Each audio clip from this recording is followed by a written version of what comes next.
Hi, everybody. Hello, hello. How's everybody doing? Happy Wednesday. Happy Wednesday. And I'm still letting people in, so just bear with me. I know it looks like I'm clicking on you guys. I'm sorry. Hello, everybody. Hello, hello. Happy Wednesday.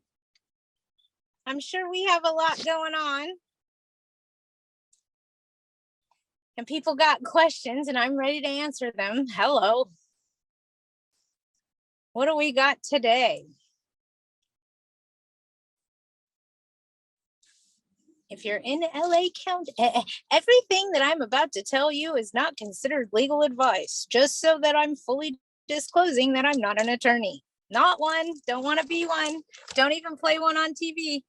All right, anybody have anything? I know Val's got her hands full with a little bit of a mess going on.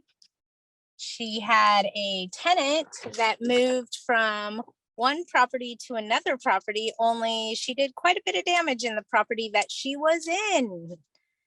So Val is dealing with having a tenant moving into a property she just fixed up, and that messes with our emotions a little bit because we don't want them to destroy it.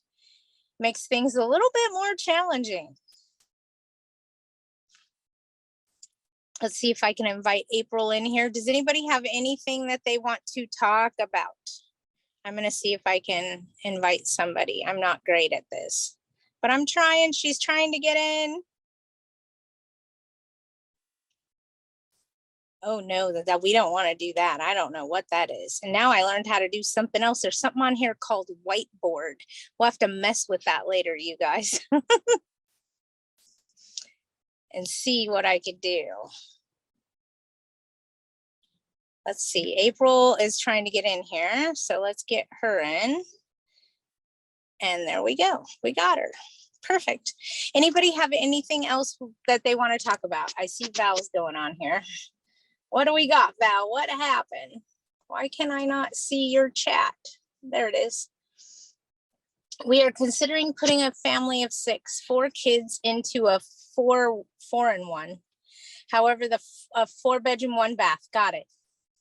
However, the 4th bedroom was an addition with a weird, narrow, steep staircase. Other than my insurance, what can I do with this kind of a dangerous staircase? Well, let's not call it dangerous, first of all. And did code enforcement approve it? Because if code enforcement or building and safety, if building and safety improved it, then it's just, I thought I'd ask. Come on, Val, give me a break. I'm trying. I would be extremely cautious with that. Ask them to get renter's insurance, etc. Hang on, I saw somebody else trying to get in. That's a good question, Val. I don't know what I would do with that because the staircase isn't up to building and safety code. There's not a whole lot you can put in writing to disclose or release you from a liability until the liability actually happens, from what I understand from attorneys. So with that being said, I would be relatively cautious about putting anything in writing. Otherwise, you're acknowledging in advance that it could be a problem. Make sense? I'll ask the attorney when I get back into the office and see if they can give us what we should do. Because I agree with you. Should we do something, or are we telling on ourselves by trying to point it out? So let me ask them when I get back in my office, and then text me later this afternoon and I'll answer you, okay? I'd like to hear more about whether or not people are required to accept third-party help. Third-party help. Can we still require the person who will be living in the unit to undergo a credit and criminal check, etc.? Linda, criminal backgrounds are, you can look, but you can't deny them for anything you find on there. Felonies are a protected class in the state of California. So with that being said, it makes it extremely difficult to try to do a criminal background check and then hold it against them. You could always run it, not hold it against them. But for the most part, felony convictions are a protected class in the state of California, the same way children are a protected class, the same way a married couple is a protected class. So I'd be really cautious with that criminal check. Let me give you an example. If they've committed a crime, and I'm going to just go out there and say, let's say it was something to do with Megan's Law, okay? They did their crime, they did their time, and now they've been released to society. You as a landlord cannot hold that against them. It's discriminatory. Okay? So please be cautious with that, because we don't want any discriminatory issues knocking on our front door and poking us in the eye. So felonies are a protected class in the state of California. A criminal background check cannot be used to deny tenancy because it's a protected class. I'm hoping this is making sense. So you can do a third party vendor to run credit and screening for you. Yeah, that's not a problem. We can go forward from there. Okay, but you can get third party help to do credit reports and criminal checks, but you cannot discriminate based on information you find in a credit report or a criminal background report. These organizations are paying rent for the tenant. I should say that we are almost concerned about the occupant being able to pay the rent once the third party help is ended. Linda Smith. Okay, let's talk about this. Now that I understand what you're talking about someone like, and correct me if I'm wrong, there's programs out there like Brilliant Corners. Keys is another one. Keys, I think it's called the Keys program. There's actually quite a few programs out there that offer assistance to various types of tenants that may have some medical needs or things of that nature. So usually like the Brilliant Corners takes somebody that has some sorts of disabilities. I'm choosing my words carefully if you guys haven't figured that out. That they may have some sort of disability. They don't need enough care to be required to live in assisted living. They should live on their own, but they still need some attention. So Brilliant Corners places people like them. And I think that's what you're asking for, Linda. Let's get a little bit more in detail. Are you talking about a third party placement like Brilliant Corners that puts a tenant in your property for you? Is that what you're talking about? I just watched the AGLA legal webinar and missed something. The attorney said we've got to post a resolution with a 3-day notice. I'm not sure which resolution. Are you talking about LA County and LA City and giving them the COVID renters fact sheet? Or are you talking about something that hasn't been about yet? Probably something that hasn't been about yet. Just so you know, you can rewatch those webinars with AGLA, just so you know, because I don't know what you're speaking of. I might in the next week, but I don't know of it yet.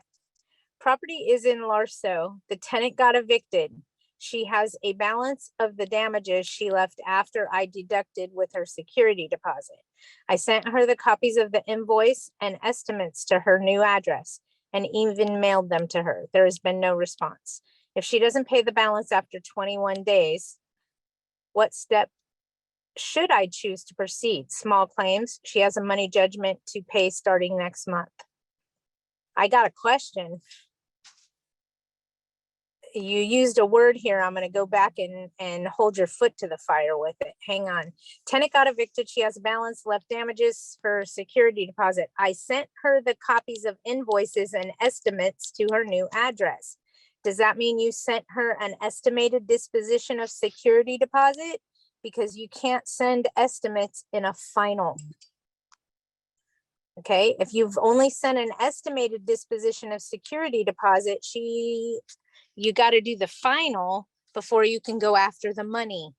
I hope that makes sense. Linda, I'm correct. It's Brilliant Corners or something like this. Okay, I'm choosing my words carefully. This particular program that you're speaking of, Brilliant Corners, has prospective tenants for you that, in my opinion, and I'm not a doctor, are on the verge of needing assisted living. Yes, they can live on their own, but barely. That's what I'm trying to talk about with those programs. Everyone that I'm aware of that has gotten involved in those programs has had to do an eviction because of it. So it can be quite challenging. Just saying.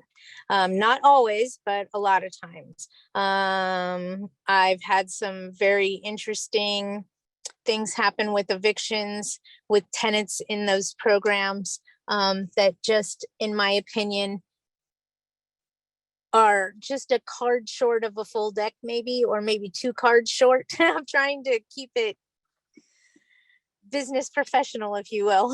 And that's hard for Patty sometimes, as you well know. All right. Yeah, you're gonna have to rewatch it. Sorry, Melanie. As it gets closer to February 1st, we'll obviously have a process and a procedure, a better course of action and things of that nature.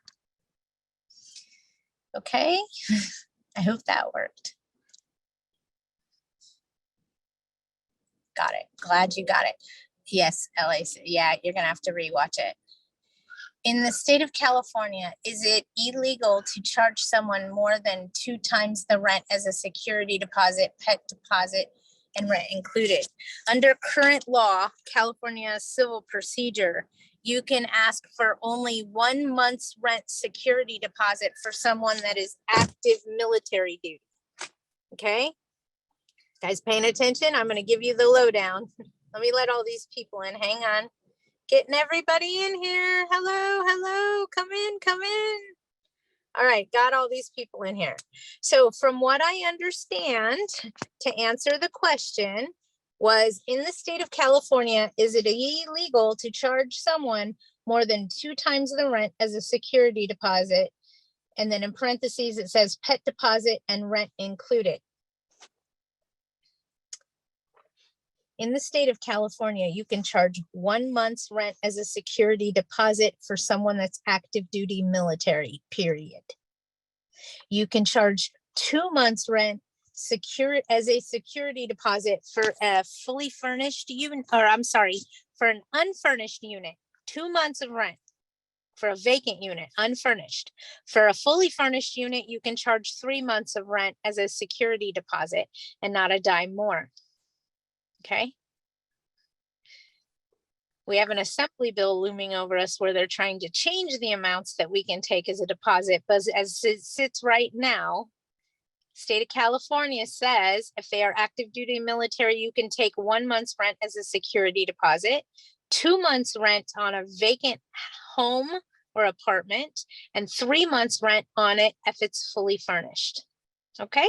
I hope that answers your question. Is it okay to get the first and last month rent, or is that considered as a deposit also? Please clarify this. Okay, I would be more than happy to clarify last month's rent. It's a bad business practice and nobody wants to take last month's rent. Let me explain to you why. Okay. You know, when your tenant does something and they move in an unauthorized occupant, you want to serve them a covenant notice that they're doing something wrong. Before you serve them the covenant notice, you have to refund any advanced rents that were paid. Wait, what did she say? So what I'm trying to tell you is, you know how when something like that happens, unauthorized occupants, let's just go with that because that's easy. Let's say these tenants moved in, they moved in, they paid 6 months advanced rent as good faith. And then on the very first month after they lived there, I realized they have unauthorized occupants. So I want to serve them a 3-day curable breach of covenant to remove the unauthorized occupants. First, I have to refund the 5 months of rent. I get to keep the one that they paid when they moved in, but those 5 months of rent, I got to refund those before I can serve the covenant notice. Otherwise, as soon as I accept rent, which is already accepted, I void the notice. So you have to refund the rent to do the notice. Also, if you take last month's rent, and just hear me out, and you're doing a 3-day pay rent or quit, when can you serve a 3-day pay rent or quit? Not until your tenants technically are more than 30 days behind, because you already collected last month's rent. Last month's rent is a very bad business practice to try to collect upfront. Just don't do it. First month's rent and deposit, that's it. Okay, your deposit could be up to double on a vacant unit or triple on a fully furnished unit, but that is going to be your least course of action. Sorry, you guys, I'm baking. I'm sitting in the car and it's hot in the car and cold outside. Lucky me. Okay.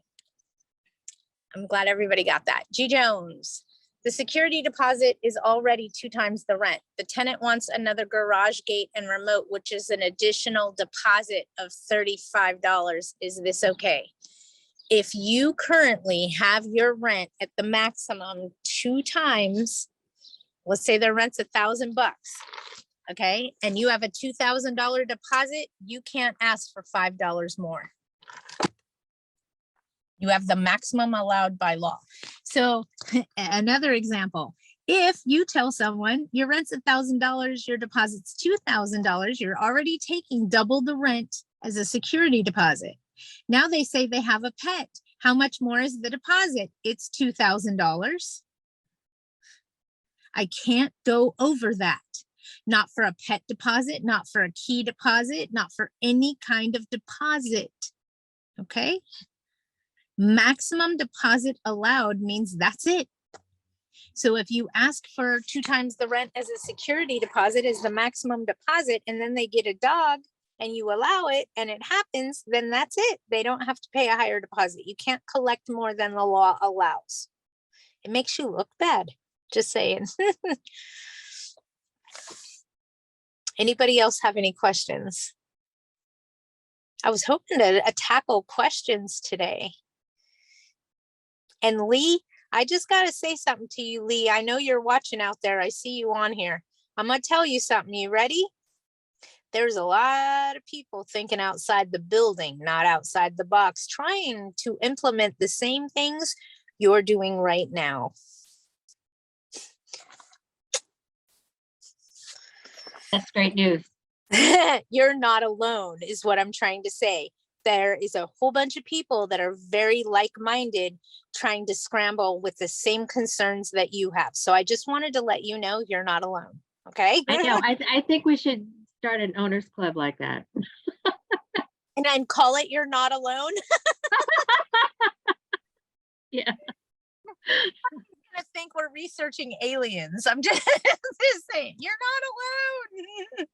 We feel that way sometimes, don't we, landlords? We feel alone. Got it. Thanks, Val. I see some. Hold on. I got new messages. Hi, Patty. Do you have an attorney referral?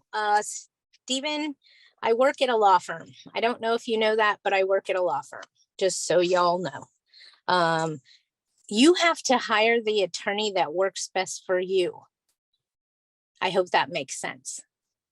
For me, when I'm attorney shopping, I want to go attorney shopping and I want to pick the person that is going to be standing next to me in a battle, knowing full well they're going to go straight for the jugular, because that's who I want. But that's me. So find an attorney that works best for you. I don't know what area you're in, so tell me what area you're in, Stephen, and I'll give you some ideas and some suggestions. I've worked for a couple of law firms. I work with a bunch of them. As an educator in the field, I'm sure you realize I don't pick and choose, and it is what it is. You pick who works best for you. But yeah, I'd be more than happy to help you. You're in Hawthorne, so you're in LA County. I know Dennis Block covers that area. I know Fast Eviction Service covers that area. I don't know if Duringer covers that area, but I'd ask. I believe Mike Brennan covers that area.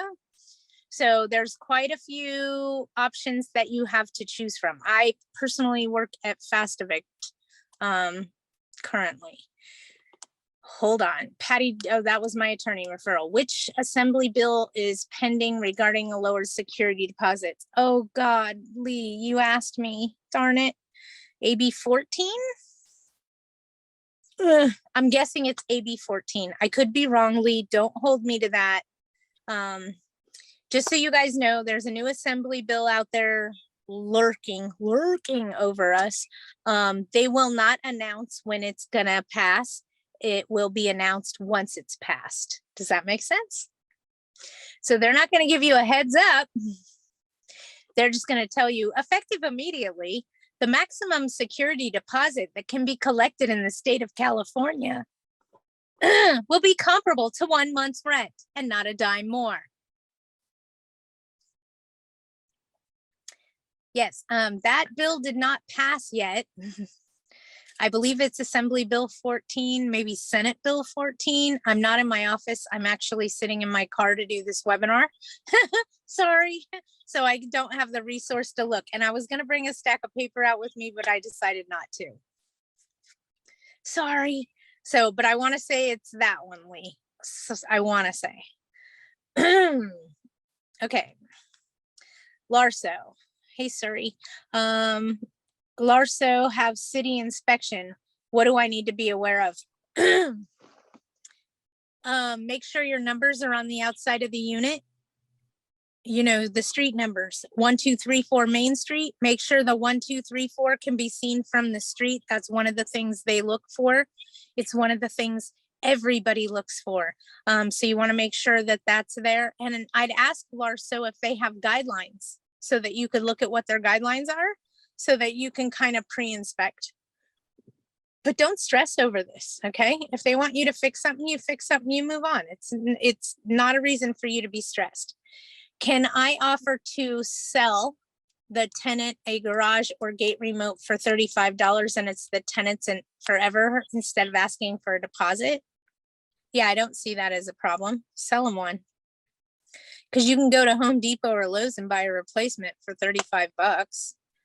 Just ask them if they will. If they want extras, I'd sell them one. But if they just want it for their property and they need it to obtain access to their garage, it's going to have to be something you provide. Melanie, Dennis Block's office was dreadful when we used him. Okay, Melanie, that's why I try to say everybody has a right to an opinion, because everybody does. And I don't want to say, oh, you should use this person or you should use that person. The reality is you're going to get a good and bad experience in everybody that you use. You could use the same person every time and you're eventually going to have a bad experience. It's inevitable in this industry. So with that being said, don't feed too much into the opinions. Does Fast Evict cover? Fast Evict covers from Fresno to San Diego. So I cover the 7, actually, I think it's the 8 most southern counties in California. I cover San Diego, Riverside, Orange County, LA, Ventura, San Bernardino, Riverside. I almost said Sacramento, but we don't go up that high. We also do Kern County, Inyo County, and there's another one on the other side of the mountain, and I can't remember what that county is called, but we cover quite a few of them. But yes, we cover Inglewood specifically. AB 12 on the 1 month max. Thank you, Arlene. Are you watching it, Arlene? Like a hawk, I bet you. But the reality is, you guys, when that gets implemented, you're not going to get advanced notice. No joke. I mean, let me ask you like this, okay? Come on, let's play along. Let's say, just for shit and giggles, okay, that on September 1st, The maximum security deposit allowed to be collected by a landlord will be 1 month's rent maximum, starting September 1st. This is not happening. I am making something up right now. Don't anybody watch this and go, oh God, the law is changing on September 1st. No, this is a hypothetically speaking, okay? Hypothetically speaking. How many of us would serve a 30-day notice to change of terms of tenancy to increase the tenant's rent? Why? Because we can, right? Me, I do it. Because we'd all do that. Why do you think they'd give us advanced warning? Make sense? They're not going to give you advance warning for something that you can have time to do something about. Does that make sense? I hope that makes sense. I hope that's clicking. People are like, huh, Patty? And Arlene, are you watching the AB 12? I'm watching it too. I just didn't remember if it was AB 12 or AB 14. I knew it was just in the very beginning. Why did I see something? It is. Okay, perfect. So you guys, just so you know, there's an assembly bill lurking out there that is trying to limit us for only collecting 1 month's rent as a maximum security deposit across the state. Everybody got that? So don't think it doesn't apply to you. It applies to the whole state of California. Okay?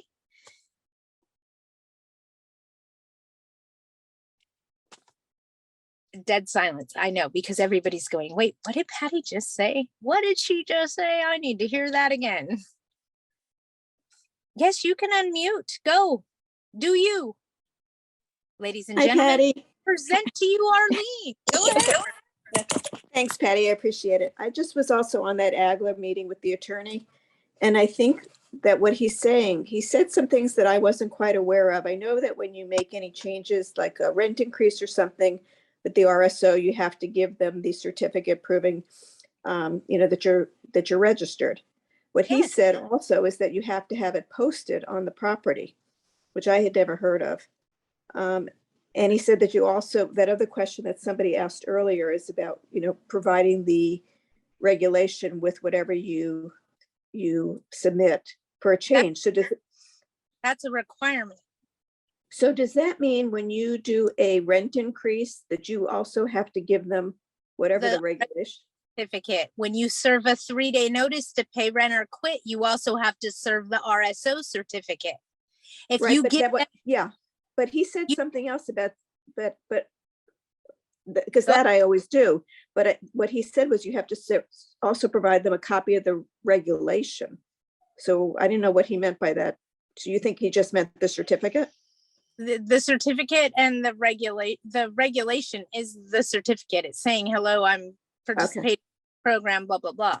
Okay. Here's the thing that most people don't understand, and what Arlene is talking about specifically is LARSO. And you guys have to bear with me for a minute. I'm having a hot flash. I have to get out of the car and take my jacket. I'm glad that I work with a bunch of women and you guys all understand. I'm like, whoo, that's a bad one. Okay. Woo-hoo-hoo. Okay, let's go back to LARSO and let's visit it in a different way, okay?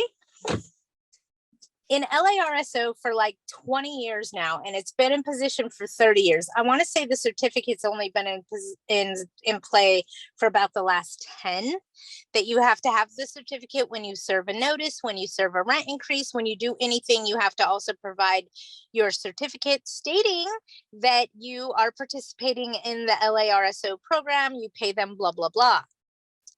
Buckle up, because you have to do that in the unincorporated cities of LA County now too, because they're also governed by RSO.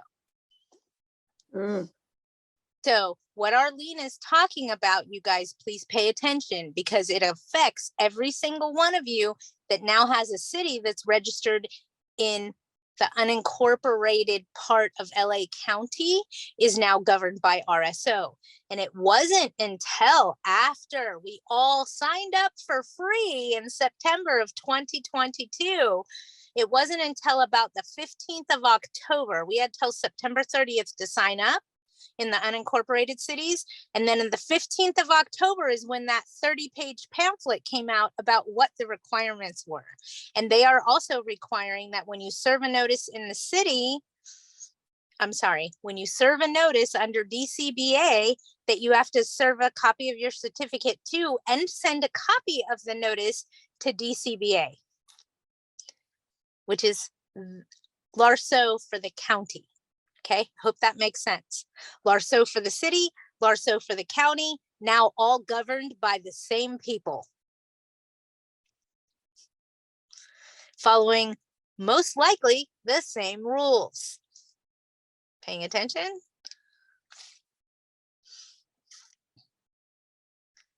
To require tenants to have renter's insurance, can I serve a change of tenancy form? My question to you is, what city is it in? If it's under LARSO or governed by the DCBA, the chances of you being able to change the tenancy on a 30-day notice is going to be very difficult. No, it's in incorporated city in Los Angeles County. 30-day notice to change terms of tenancy. Yay. Okay, thanks. I would ask to be listed as additional insured or interested party on the tenant's policy. That way, in the event they were going to be canceled for non-payment, I'd be notified. Okay. And that's what gives you the wherewithal, the idea, if you get a letter from your tenant's insurance company that they're going to be canceled for non-payment, it should trigger you to go serve a 3-day curable breach of covenant that they're in policy canceled. So that's why you want to be listed as additional insured or interested party, because then you know what's going on and you don't get blindsided with, well, they haven't made their payment for 3 years. We canceled them long ago. You don't want to hear that on the other end of the phone, okay? No. So how you get that is by asking them to list you as an interested party. Okay. Then everything that they'd send the insurance company to your tenant, they're also going to send to you. Renewal letters, cancellation notices, things like that. They're going to be notifying you as well. Super. It's an easy way to stay in the loop to know that your tenant is paying that insurance every month. If you ask to be listed as an additional insured, you also have the right or the capability, if you will, of filing a claim for them. Awesome. I'm like, you put the pieces of that puzzle together. I'm just going to sit here and smile. But yeah, you as an additional insured, you have the capability of opening a claim for them. As an interested party, you're notified for cancellations, renewals, things like the things we want to know, you know? Yeah. Those things we need to know so we can do our jobs. Somebody asked me the difference between DCBA and LARSO. And I came up with a difference that I could explain to everybody that they would understand.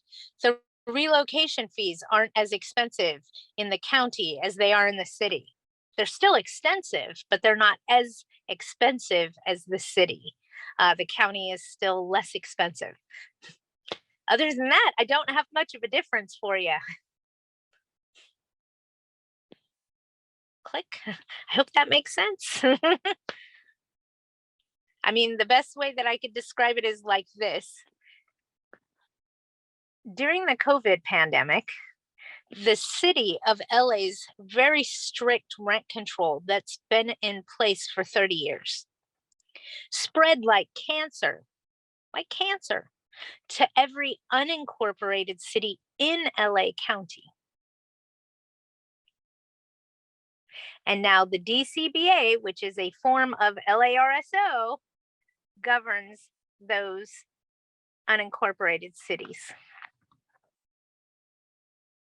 And I got a feeling we're going to see a lot more of it. I mean, come on, we've got statewide rent control now, AB 1482, which is now California Civil Code 1946.6. And what you guys probably are going to be calling it going forward is going to be the Tenant Protection Act. It's the easiest thing to call it, the TPA. Okay.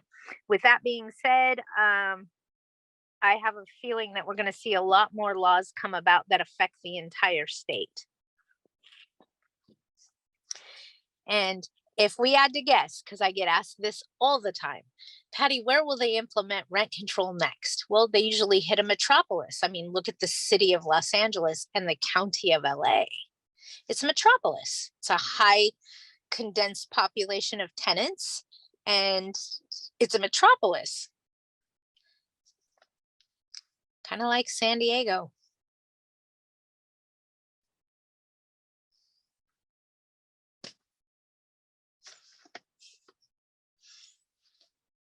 Yeah, click, click, click, click, click. I hope all those gears are spinning in your head right now.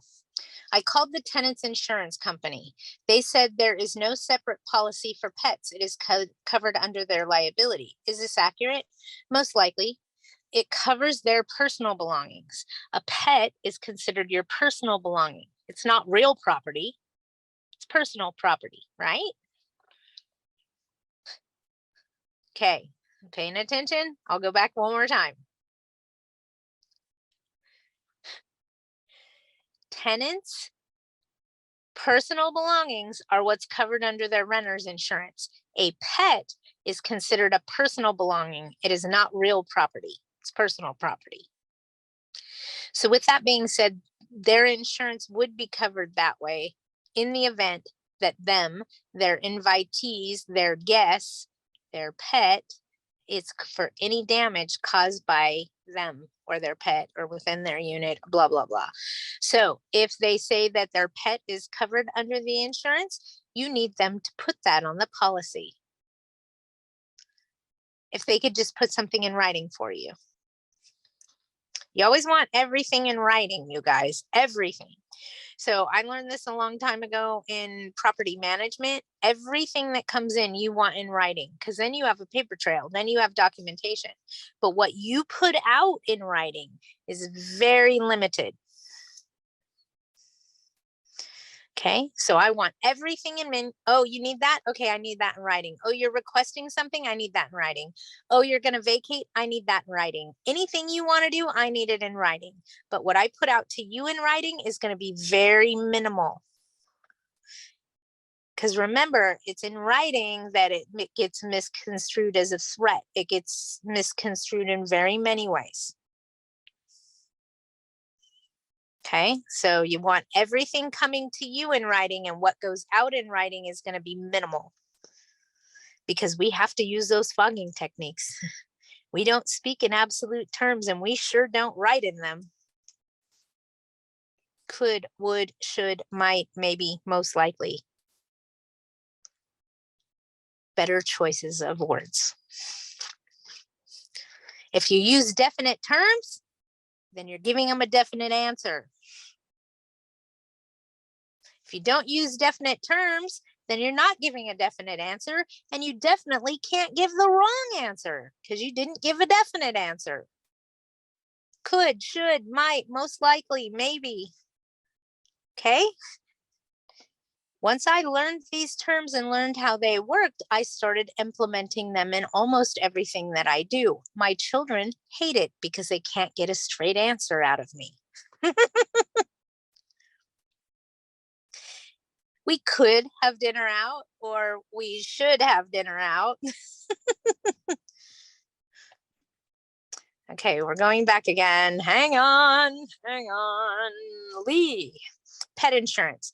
Requirement for tenants obtaining pet liability insurance is often misunderstood by a tenant's insurance brokers. A typical renter's policy will often not cover liability from a pet and will certainly not insure a landlord.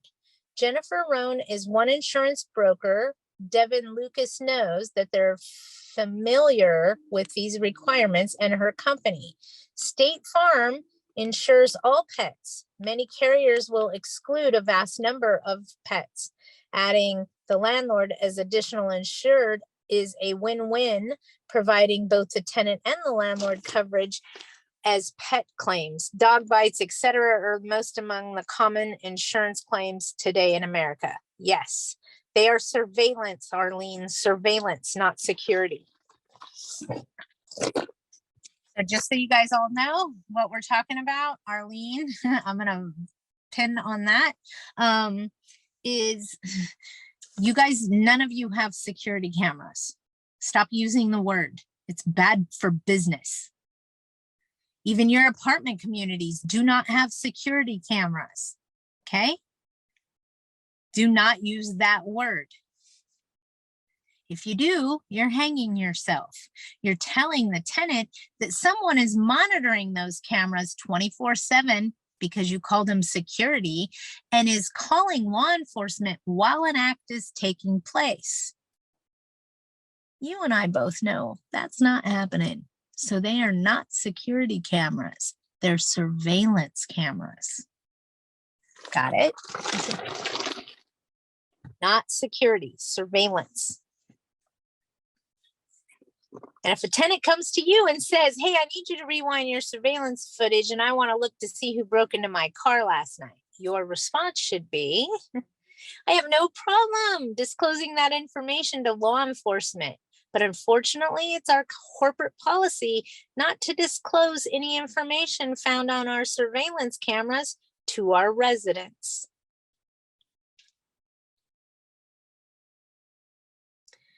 And somebody asked me once, Patty, why would you say that to them? Why would you tell them? Why wouldn't you just go look it up?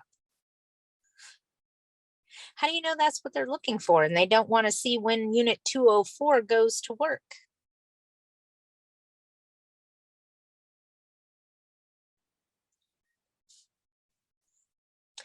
We don't. It's our corporate policy not to disclose information on our surveillance cameras to other than law enforcement or legal services.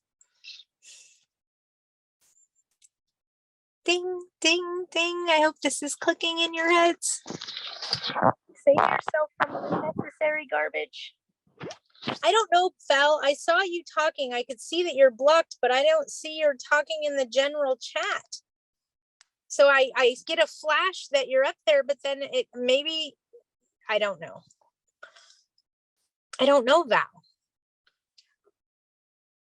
Are you speaking to me somewhere I can't find it? I know you're not blocked, Val, because I can see what you're typing, but it's not showing up on the text. And I see that you're in here. I wonder if you're sending me personal messages rather than just typing in the chat. Do you know what I mean?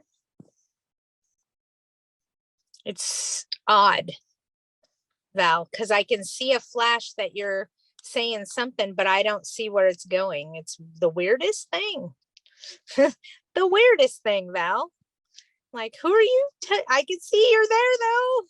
Hi, Val. We all love you. Sorry for repeat. There we go. But when I click on it, it's gone. Can you guys see what Val's typing? Anybody? Because I can't. Val, can you unmute yourself and just talk to me for a minute?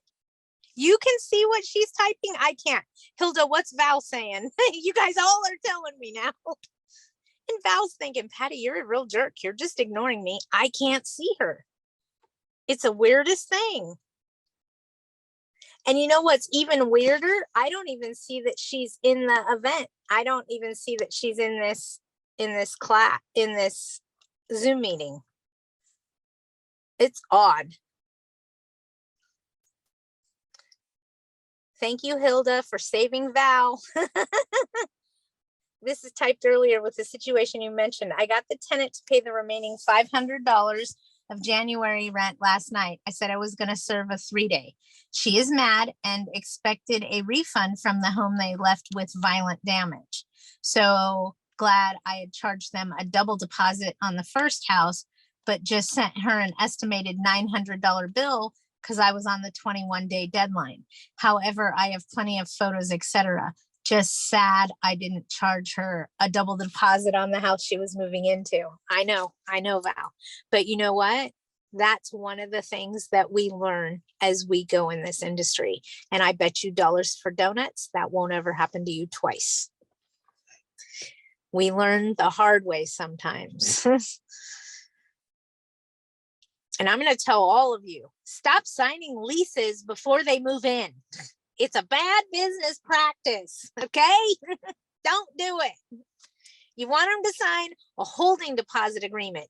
This is not legal advice. This is a professional opinion of a licensed real estate broker who has factual knowledge in the industry, okay?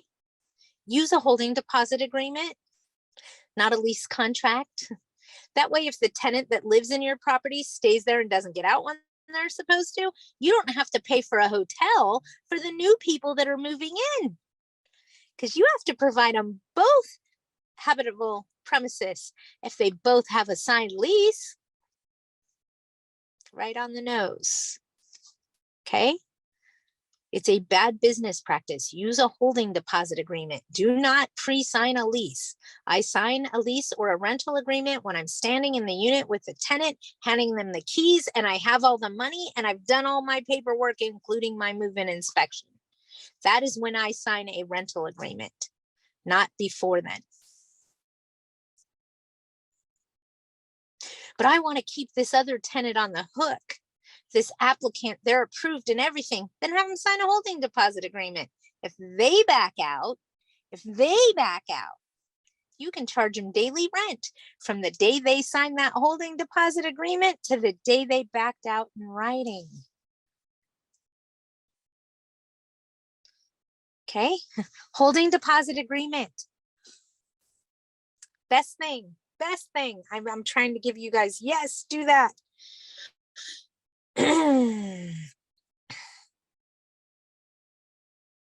I know, Val, I know, and I'm sorry. And I don't know why I can't see you. If she's got any more, Hilda, do that again. Please help me. Help me, people. She's not going to be happy, Val. She's not.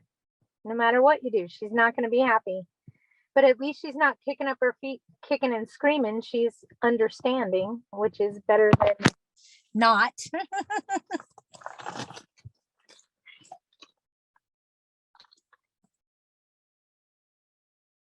Anna from Val. My concern is, thank you, Anna, for telling me.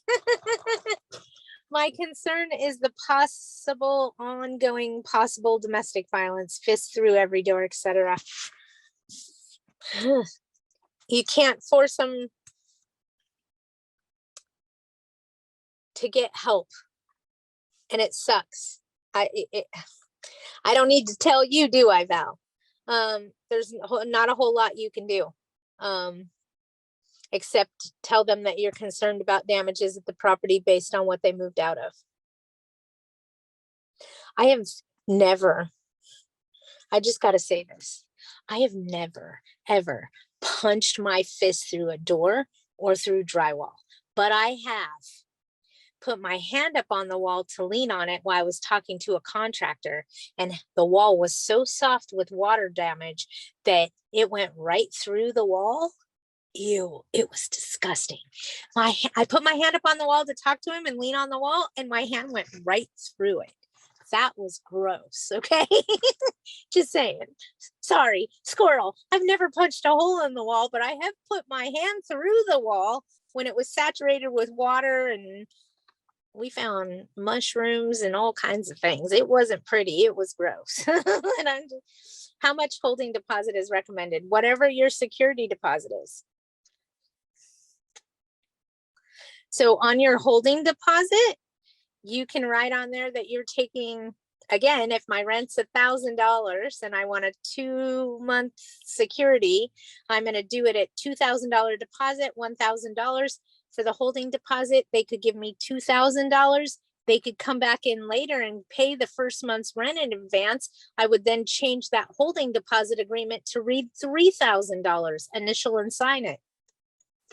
And everything I put is going to be on the holding deposit agreement until I'm standing in the unit, handing them the keys. I've already done my walkthrough inspection. We've signed all the documents. That's when I'm signing a lease, not before then. Okay, not before then. Because then the landlord's required to perform on both, and can become costly quickly. And what we're seeing a lot of now is tenants saying, oh yeah, I'm vacating, I'm moving out, I'm getting out. And then tenant or landlord re-rents, has a new lease in play. And then the tenant says, oh, I can't find anything. I'm not going to move out after all. What do you do with the other tenant? So it can cause things to get convoluted very quickly. If the tenant that was vacating put in writing that they're vacating, and the moratoriums allow for you to evict based on their failure to vacate, you could be evicting the person that's in possession of the unit, but you're still paying for the tenant that's in a hotel. Highly, strongly suggest not pre-signing leases. It's bad for business. Okay, a holding deposit agreement is a much better business practice. What happens to what happens to the holding deposit if he changes his mind about moving in? Well, you'd have to read the terms of the holding deposit, but I believe what it says in general is that the landlord can charge daily damages from the day they signed that deposit to the day they backed out in writing. So if you've been holding that property for them for 3 weeks and they back out, you get to collect 3 weeks of rent. You're welcome. Does that make sense? I hope that clicks for you guys. Okay. Thank you, Patty. Thank you. That's how you get to keep the deposit money. It's considered daily damages and now it's rent. Got it? So that's how you do that. Can I ask about a 3-day notice to pay rent or quit and the late fee? Yes, you can. The rent is due on the 1st of every month. When can I issue the 3-day notice to pay or quit or the late fee? Properties under LARSO. I'm going to make this simple for you. If the rent is due on the 1st, and I'm going to use January as an example, and the 1st is on a weekend, which was Sunday, the banks aren't open, so the rent isn't due. On the Monday, the 2nd, the banks still weren't open because it was New Year's Day observed. Following along? That was on the 2nd. On the 3rd of January was the very first time rent was due for the month of January. And it wasn't delinquent until the 4th, the day after. So for the month of January, the first day that you could have legally served a 3-day notice to pay rent or quit would not have been until January the 4th. The 1st was a Sunday.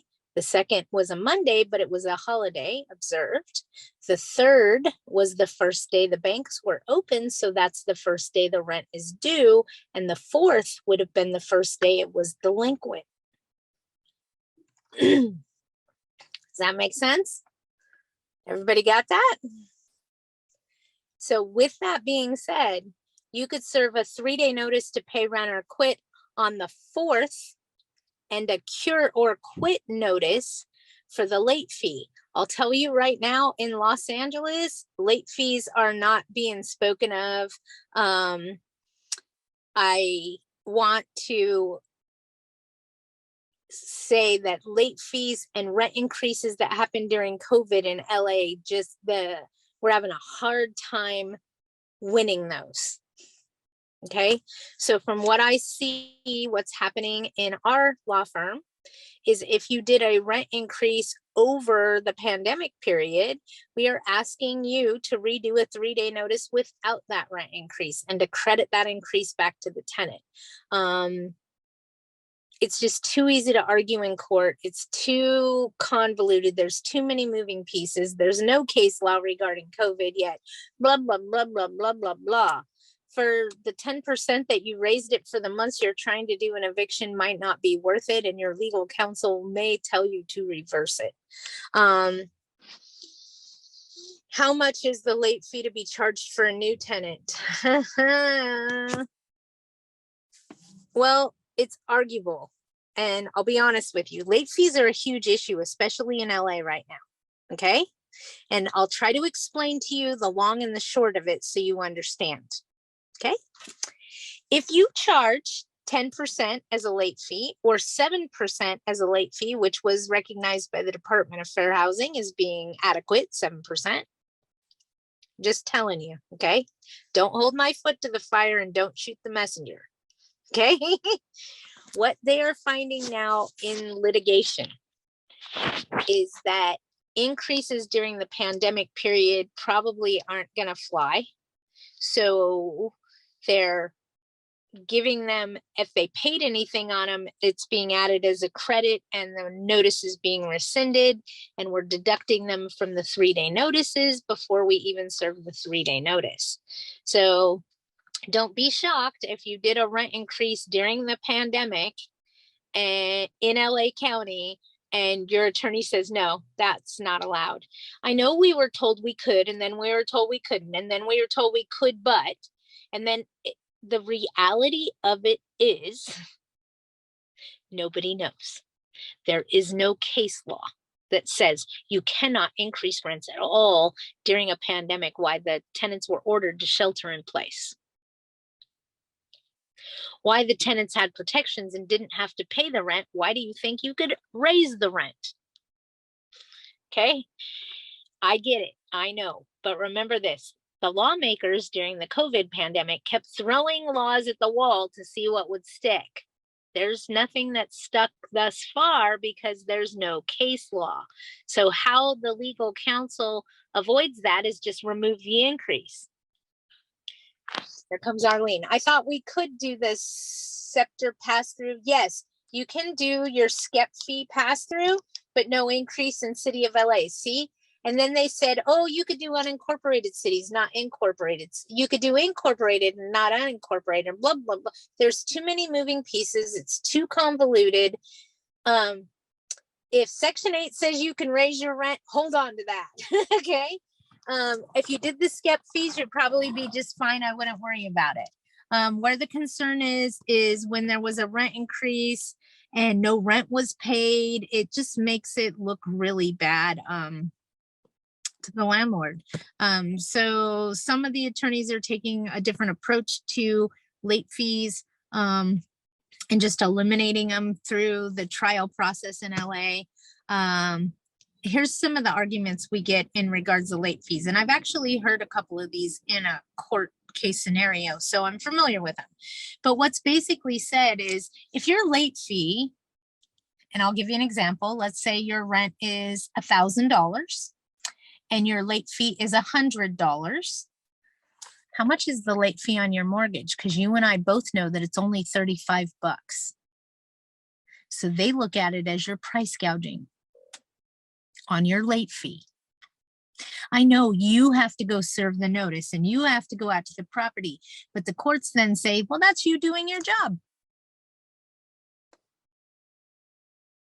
So right now, late fees and rent increases are really hard to argue. I'm just telling you the way the courts are looking at them. And those late fees in LA, that's exactly how they're looking at them. How much is your late fee, landlord? Is it $35 because you're late on your mortgage? Because that's what you should pass through to the tenant, not $100. Even though you, landlord, have to drive over there, you have to serve a notice. Maybe you're even hiring somebody to do that for you and spending that money. That's on you. So right now, I'll tell you the things that are heavily argued. Late fees, rent increases during COVID pandemic. And then I have this other thing. I'm teaching a class with AGLA this year called Great Ideas That Just Don't Work. We're talking about rent increases in LA during the pandemic. We're talking about pet rent. We're talking about charging tenants for serving notices. We're going to be talking about all kinds of things that are great ideas that just don't work. So don't implement them. Okay. And that's a class I'll be teaching with AGLA later this year called Great Ideas That Just Don't Work. Starting February 1st, 2023, if the tenant fails to pay the rent, which is due on the first day, can we charge them a late fee now? Larso Property. what your rental agreement say as to when your late fee is applied. Is it applied after the 5th? I get a lot of questions regarding a grace period, and I'll say it to you like this, okay? If your rent is due on the 1st, it's due on the 1st. Paying attention? Rent is due on the 1st, okay? Your grace period is for when your late fee is applied, not for when your rent is due. Got it? So a lot of people say, my rent's due on the 1st, but they have a grace period to the 5th, so I can't serve a notice until the 6th. No. Your rent is due on the 1st, delinquent on the 2nd. You can serve a 3-day on the 2nd. The grace period has to do with when your late fee is applied to the account, not with when the rent's due. Okay? Don't forget that one. Why is pet rent a bad idea? It's not flying in LA. It is a snollygoster in LA. And we all know that LA laws spread like cancer. You're not allowed pet rent in LA. LA County, LA City, it's bad. Pet rent, great idea, not so great. We're starting to see other things that sounded like great ideas, not so great. So it's, like I said, a new class I'll be teaching, just letting you guys understand that whole aspect. Late fees is going to be on there too, for the reason and the example I just gave, the owner's price gouging. My late fee is 10%. So if the rent's $5,000, they have a $500 late fee, 10% of the rent. If I'm late on my mortgage, it's only 35 bucks. Am I price gouging?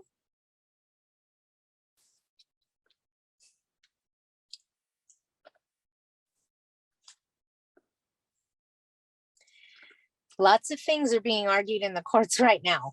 If it benefits the tenant, it might pass, okay? Just saying.